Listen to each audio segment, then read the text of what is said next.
बेटा परदेश जाने लगा, माँ रो कर कहने लगी, बेटा भूखी रह लूंगी, प्यासी रह लूंगी, लेकिन मुझे अकेला छोड़ के मत जाओ, तेरी जुदाई मुझे मार देगी, अंदर से खोखला कर देगी।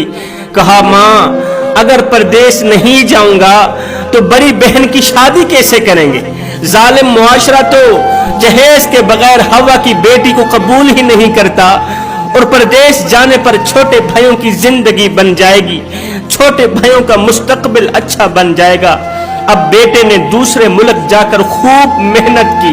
रोजाना माँ कॉल के जरिए कहती, बेटा घर आ जा, तेरी माँ का दिल उदास रहता है, तेरे बगैर तेरी बूढ़ी माँ का दिल परेशान रहता है। अल्लाह करना ऐसा हुआ, बूढ़ी माँ का इंतकाल हो गया। माँ के मर जाने के बाद परदेश में 20 साल का अरसा गुजर गया।